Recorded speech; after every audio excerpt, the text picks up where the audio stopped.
السلام علیکم ورحمۃ اللہ وبرکاتہ۔ رمضان آ رہا بول کے سب سے پہلے دلوں میں کیا خیالات آتے ہیں؟ اکثریت کچھ لوگوں کو یوزلی کیا سب سے پہلے دلوں میں فکر پیدا ہوتی ہے یہ سوچ کے رمضان آ رہا ہے تو یہ تیاری کرنا ہے، وہ تیاری کرنا ہے، گھر پینٹ کرنا ہے وغیرہ وغیرہ۔ عموماً عورتوں میں یہی فکر زیادہ ہوتی ہے کہ افطار میں کیا بناؤں، کیا کیا کھلاؤں، اس بار کون سا ٹرینڈنگ ڈریس لوں عید کے لیے، جویلری کیسی لوں، کتنے ڈریسز بنواؤں، بچوں کے لیے کیا لوں، گھر کے پردے چینج کرواؤں، بیڈ شیٹس لے لوں، شیرخورما سیٹ لے لوں۔ اور مردوں کو یہ فکر رہتی ہے کہ افطار میں کیا کیا ملے گا، گھر پہ کھاؤں یا ہوٹل کو جاؤں، دوستوں کے ساتھ اس بار کہاں افطار پارٹی کروں، سحری کے لیے کون سے نئے ریسٹورنٹ کو جاؤں، سموسا کھاؤں یا شورما کھاؤں، نیا پینٹ شرٹ لوں، جھبا یا توپ لوں، ایسا شوز لوں ویسا شوز لوں، ساتھ ہی بونس کتنا ملے گا، پیسہ زیادہ سے زیادہ کماؤں تاکہ گھر کی ضرورتیں پوری کر سکوں۔ سب دنیاوی فکروں میں ڈوبے رہتے ہیں۔ یہی بات ہے نا، یہی تو اکثر فکر ہوتی ہے ہمیں، اور تمام تر یہی باتیں ہمارے ذہن میں آتی ہیں، چاہے ہم میں سے کوئی بھی ہو، میں ہوں یا آپ ہو یا کوئی اور ہو۔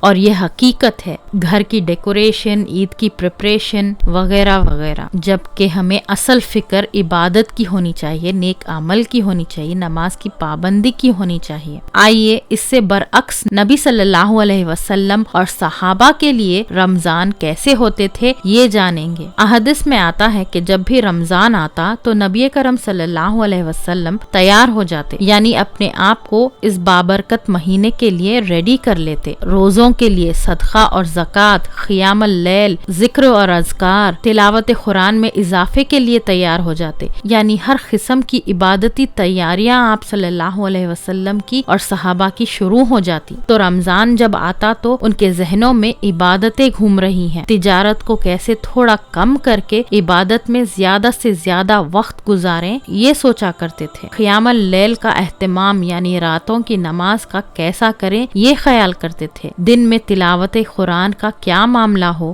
ذکر اور اذکار میں عام دنوں سے زیادہ وقت کیسے دوں یہ پلاننگ کرتے تھے، کیسے اپنے رب کو راضی کر پاؤں گا یہ فکر ہوتی تھی، خوشی اور خضوع کے ساتھ بنا کوئی کمی کے کیسے میرے روزے مکمل ہوں اس کی تیاریوں میں رہتے تھے نبی صلی اللہ علیہ وسلم اور صحابہ۔ تو یہ معیار ہے ہمارے لیے رمضان کا، یہ تھی ان کی تیاری۔ دیکھیے کتنا فرق ہے ان کی اور ہماری تیاریوں میں۔ ہماری تیاری میں سوائے دنیا کے اور کچھ نہیں ہے، اور ان کی تیاریوں میں سوائے آخرت کے کچھ بھی نہیں ہے۔ میں اور آپ ہم سب کیوں رمضان کی وہ حقیقت ہم نے نہیں جانی، وہ اہمیت نہیں جانی جو اس کی اصل ہے، اور کیوں ہمارے ذہنوں میں تمام دنیا بھر گئی آخرت کو چھوڑ کر کہ اس مہینے کو خوب کھانے پینے کا مہینہ بنا لیا، جبکہ اس مہینے کا اصل مقصد ہی کچھ اور ہے۔ رمضان کے آتے ہی سوائے کھانے پینے کے کچھ سوچتا ہی نہیں ہے، لہٰذا اس بابرکت رمضان کے مہینے کو رسمی رواج مت بنائیں۔ فیسٹنگ کا مہینہ نہیں، فاسٹنگ کا مہینہ ہے رمضان۔ تو آئیے آپ اور ہم یہ ارادہ کر لیں کہ انشاءاللہ تعالی دنیاوی فکر کم اور آخرت کی فکر زیادہ کریں، اور نبی صلی اللہ علیہ وسلم کی سنتوں پر عمل کرتے ہوئے رمضان کی تیاری اس طرح سے کریں جیسے نبی صلی اللہ علیہ وسلم اور صحابہ کیا کرتے تھے۔ دنیاوی فکر ہم چھوڑ تو نہیں سکتے، لیکن صرف دنیا کی ہی فکر کرنا اور آخرت کو بھول جانا یہ صحیح نہیں ہے۔ کوشش کریں کہ زیادہ سے زیادہ وقت، اپنا قیمتی وقت آپ عبادتوں میں گزاریں، شاپنگ اور پکوان مختصر کریں اور صرف ضرورت کی چیزوں پر ہی خرچ کریں تاکہ زیادہ سے زیادہ لوگوں کی مدد کر سکیں اور صدقہ اور زکوٰۃ دے سکیں، اور خوب کثرت سے نیک اعمال کریں، رمضان کا بھرپور فائدہ اٹھائیں انشاءاللہ۔ جزاک اللہ خیرا کثیرا۔ صلاة وسلام عليك يا نبي حبيبي يا محمد